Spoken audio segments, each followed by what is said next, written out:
Cricket books आणि मी. माझं आजचं पुस्तक आहे पप्पू आणि मी. द्वारकानाथ संझगिरी, ज्यांना त्यांचे मित्र जवळचे लोक पप्पू या नावाने हाक मारायचे, त्यांच्या आठवणींचा कोलाज म्हणजे हे पुस्तक.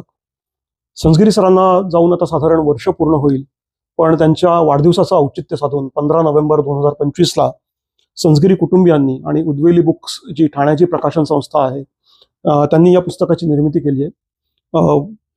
संझगिरींच्या आठवणींचा कोलाज असं मी या पुस्तकाला म्हणेन, कारण एक नाही, दोन नाही, तर तब्बल 60 वेगवेगळ्या लेखकांनी द्वारकानाथ संझगिरी यांच्याविषयी भरभरून या पुस्तकात लिहिलेलं आहे.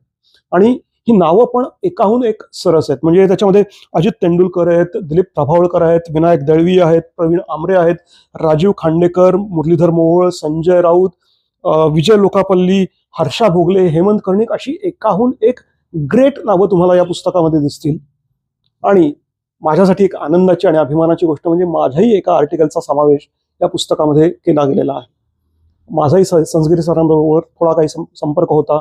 आमचेही काही वर्षांपासूनचे ऋणानुबंध होते. माझ्याही आठवणी मी इथे मांडलेल्या आहेत.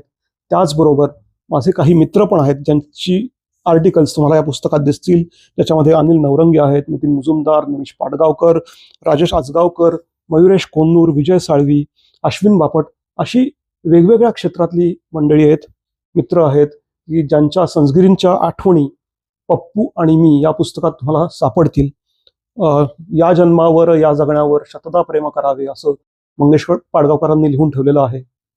त्या जगण्यावर प्रेम करणारा एक अवलिया पप्पू उर्फ द्वारकानाथ संझगिरी, त्यांच्या आठवणींचा कोलाज हा तुमच्या संग्रही असायलाच हवा.